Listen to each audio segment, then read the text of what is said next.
క్రీస్తు నామమున మరొకసారి మీకు అందరికీ నేను శుభములు తెలియజేస్తున్నాను. ప్రియ దేవులారా, మరి ఈరోజు వాక్య ధ్యానము మొదటి రాజుల గ్రంథము 21వ అధ్యాయము. మరి ప్రియ దేవులారా, మరి 21వ వచనం చూసుకుంటే ఇక్కడ ఏముందంటే, అందుకు యెహోవా ఇలాగూ సెలవిచ్చు, నేను నీ మీదికి అపాయము రప్పించేదను, నీ సంతతి వారిని నాశనము చేసేదను. అల్పులేమి ఘనులేమి ఇజ్రాయేల్ వారిలో ఆహాబు పక్షాన ఎవరు లేకుండా పురుషులందరినీ నిర్మూలము చేతును. ప్రియ దేవులారా, దేవాది దేవుడని యెహోవా ఆహాబు, ఇజ్రాయేల్ రాజు ఆహాబుతో చెప్తున్న మాట ఏంటంటే, నేను మీదికి అపాయము రప్పించేదను, నీ సంతతి వారిని నాశనం చేసేదను. ఎందుకు దేవుడు ఈ విధంగా ఆహాబు రాజుతో ఈ మాటలు చెప్తుంది దేవులారా? దానికి కారణం ఏంటి? ఎందుకు దేవుని ఉగ్రత ఆ విధంగా ఆహాబు రాజు మీదకి వచ్చింది? ప్రియ దేవులారా, జాగ్రత్తగా వినండి. మరి ఎవరిదైనా సరే అన్యాయంగా ఏదైనా సరే తీసుకోవడం అది మహాపాపం అని మనం గ్రహించాలి దేవులారా. పరుల సొమ్ము ఏది కూడా మనము అన్యాయంగా తీసుకుంటే అది మాత్రం మనకు క్షేమకరం కాదని గ్రహించాలి. ఇక్కడ చూసుకుంటే ఆహాబు ఇజ్రాయేల్ ప్రజలకు రాజే, కానీ నాబాతు అనే ఒక సాధారణ వ్యక్తి ద్రాక్ష తోటనంట అన్యాయంగా లాక్కున్నట్ట. దానికి కారణం తనే కాదు, తన భార్య యెజబేలు ఏం చేసింది దేవులారా? యెజబేలు ఆహాబు భార్య. అయితే మరి ఈ ద్రాక్ష తోట ఎవరిదంటే నాబాతు. ఈ ద్రాక్ష తోట అంట మరి ఆహాబు నగరుకు ఆనుకొని ఉంది కాబట్టి ఒకసారి ఆహాబు మరి ఆ ద్రాక్ష తోట చూసినప్పుడు ముచ్చటపడి, అయ్యా ఇది నేను కొనుక్కుంటా అని చెప్పేసి మరి నాబాతు దగ్గరికి వెళ్ళి, అయ్యా నీ ద్రాక్ష తోట చాలా బాగుంది, రెండోది అది నా నగరానికి ఆనుకొని ఉంది కాబట్టి నువ్వు నీ ద్రాక్ష తోటే నాకు ఇస్తావా, లేకుంటే క్రయంకి అంటే నేను ఒకవేళ నువ్వు డబ్బు అడిగితే డబ్బు కూడా నీకు ఇస్తా, ఎంతగానో చెప్పు అని నాబాతు అడిగినప్పుడు తన్నమ్మటి ఇద్దరు, అయ్యా ఈ ద్రాక్ష తోట నేను అమ్మలేదు, ఎందుకంటే ఇది నా పితరులు ఇచ్చిన స్వాస్థ్యము, ఇది పిత్రాజీతం కాబట్టి నేను దీన్ని అమ్మలేను అని చెప్పి సస్మేర ఒప్పుకోలేదు. అప్పుడు ఆ ఇంటికి వెళ్ళంట ముఖము ముడుచుకొని పడుకున్నప్పుడు యెజబేలు తన భార్య, ఆమె మహా దుర్మార్గురాలన్నమాట, అతను వచ్చి ఈ విధంగా ముఖము ముడుచుకొని పండుగ కానమైనప్పుడు నాబాతు ద్రాక్ష తోట గురించి తన భార్యతో పంచుకున్నట్ట. తను అమ్మమంటే తను అమ్మట్లే, ఇవ్వమంటే ఇవ్వట్లే, అది నా పిత్రాజితం అని చెప్తున్నానని చెప్పేసి, అందుకే నేను ఈ విధంగా నేను మూతి ముడుచుకొని నేను కూర్చున్నాను అని చెప్పినప్పుడు, అయ్యా యెజబేలు తన భర్త అంటుంది, అయ్యా నువ్వు ఇశ్రాయేలుకి రాజు కావా, నువ్వు మూతి ముడుచుకొని కూర్చోవడం ఏంటి, నీకు అధికారం లేదా, అతను ఇవ్వకపోతే లాక్కోవాలంతే అని చెప్పి యెజబేలు మహా దుర్మార్గులను గ్రహించేది. అతను ఏం చేసిందంటే పనికి మాలిన ఇద్దరిని మరి ఏం చేసిందంట, తీసుకొచ్చి నాబాతు మీద అన్యాయంగా నింద వేశాను. ఏ నింద? ఇతను దేవుని రాజును దూషిని చెప్పేసి అన్యాయంగా ఇద్దరు సాక్ష్యం ఇచ్చినప్పుడు ఏమంట వాళ్ళు ఏం చేస్తారంట, అమాయకుడు నాబాతు తీసుకెళ్ళి రాళ్ళతో కొట్టి చంపేశారంట. చూసారా దేవులారా?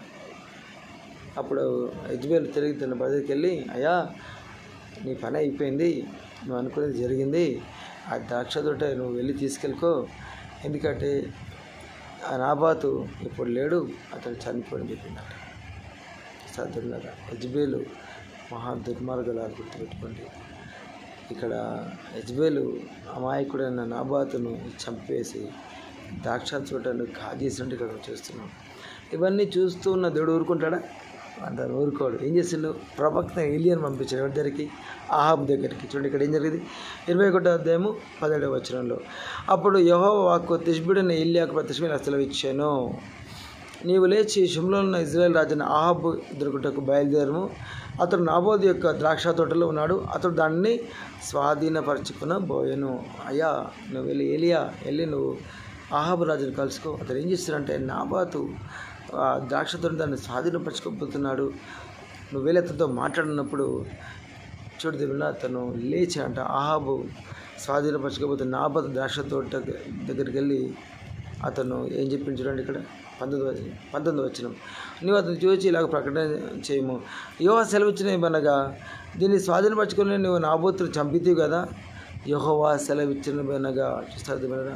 ఏలియా ధర దేవుడు ఆవుతో మాట్లాడుతున్నమాట, అయ్యా ఇది నువ్వు స్వాధీనపరచుకోవాలని చెప్పేసి ఏం చేసినావు, అమాయకుడైన నాబాతుని చంపివేచితే కదా, అతను మీరు నింద మోసిన రాళ్ళతో ఒకటి చంపారు కదా. ఇప్పుడు ఏం జరగబోతుంది, నువ్వు జాగ్రత్త విను ఆహాబు రాజు అనుకుంటు చూడండి. యెహోవా సెలవిచ్చినగా ఏ స్థలం మీద కుక్కను నాబోతు రక్తం నాకినావు ఆ స్థలంనే కుక్కల రక్తం నిజంగా నాకు అతనితో చెప్పాను. చూస్తారా దేవుడా, ఎక్కడైతే నాబోతు రక్తం కుక్కలు నాకినది అదే స్థలంలోనే నీ రక్తం కూడా కుక్కలు నాకబోతుందని చెప్పేసి తాను చెప్పడము జరిగింది. అంతటా ఆహాబు ఏలియాను చూసి ఈ మాట ఏలియాను చూసి, నా పగవాడ నీ చేతిలో చిక్కబడితినా అని పలుకగా, నా పగవాడ. చూసారు కూడా, ఈ లోకంలో మంచి మాటలు చెప్పిన వారందరూ పగవారైపోతారు, చెడ్డ మాట వచ్చిన స్నేహితులు అయిపోతారు. అందుకే లేఖనాలు చదువుతుంట పగవాడు అనేకమైన బుద్ధులు పెడతారంట. చూస్తారా దేవుడా, పగవాడు ముద్దులు పెట్టి ఏం చేస్తాడు, దేవుని సరితో లాక్కెళ్ళిపోతాడు. కాబట్టి దయచేసి మనం చాలా జాగ్రత్తగా ఉండాల్సిందే. చూడండి, ఆబంటున్న మాట ఏలియా ఉన్నది చెప్తుంది కాబట్టి అతని మీద పగవాడా నీ చేతిలో నేను చిక్కబడితినా అని పలుకగా ఏలియా ఇట్లను, యెహోవా దృష్టికి కీడు చేయుటకు నిన్ను అమ్ముకొని ఉన్నావు. దేవుని దృష్టికి నువ్వు కీడు చేసావయా, నిన్ను నువ్వే అమ్ముకున్నావు అనుకుంటూ, కనుక నువ్వు నా చేతిలో చిక్కితివి అని చెప్పేసాడు. ఎవరు, ఏలియా ప్రవక్త. ఎవరితోటి, ఆ ప్రాజెక్టు. అందుకు యెహోవా సెలవిచ్చాను, నేను నీ మీదికి అపాయము రప్పింతును, నీ సంతతి వారిని నాశనం చేతును, అల్పులేమి గనులేమి ఇజ్రాయెల్ వారిలో ఆహుపక్షం ఎవరు లేకుండా పురుషులందరినీ నిర్మూలము చేతును. చూస్తారా దేవుడా, ఈ విధంగా ఇజ్రాయెల్ ప్రజల మీద, అదేవిధంగా ఆహాబ్ మీద దేవుని ఉగ్రత వచ్చి పడింది. దేవులారా, దేవుడు చూస్తూ ఊరుకోలే. కాబట్టి దేవుళ్ళని చెప్పే మాట ఏంటంటే, తెలిసి పాపం చేస్తే దేవుడు క్షమించడు. వారు తెలియక పాపం చేసేటి కనుక వాళ్ళు క్షమించబడ్డారు అని లేఖనాలు సెలవిస్తున్నారు. తెలిసి పాపం చేస్తే దేవుడు క్షమించడు. కాబట్టి ప్రతి ఆత్మీయ జీవితంలో అతి జాగ్రత్తగా మనము జీవించాల్సిందే. ఒక్కసారి కూడా అపవాది మనం చోటు ఇవ్వకుండా మనము జీవించినప్పుడు దేవుడు ఖచ్చితంగా మన కుటుంబాల్లో దేవుడు తోడుగా ఉంటాడు. తిన్నారా, దేవుని కాపుదల మనకు తోడే ఉంటుంది. కాబట్టి మనము ఈరోజు ఉత్తబడ్డ వాక్యం మనందరిలో దేవుడు నూరంతలుగా ఫలింపజేయనుగాక. చిన్న ప్రార్థన చేసుకుందాం.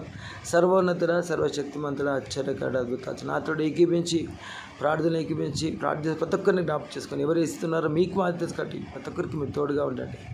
ప్రతి ఒక్కరిని మీరు బలపరచండి, ప్రతి ఒక్కరిని మీరు స్థిరపరచండి. వారు చేస్తున్న ప్రతి పనిలో మీరు తోడే ఉండమని, మరి రాత్రంతా మాకు తోడే, ఈరోజంతా క్షమించండి, ఈరోజంతా మాకు తోడే ఉండమని, మీ సన్నిధి మాకు అనుగ్రహించి మీ కనికరం చూపించమని, బిడ్డలు చేస్తున్న పనులు, ఉద్యోగాల, ప్రయాణాల బిడ్డలందరికీ మీరు తోడుగా ఉండమని యేసుక్రీస్తు నామమున ప్రార్థిస్తూ వేడుకొచ్చున్నాను ప్రియ పరలోకపు తండ్రి.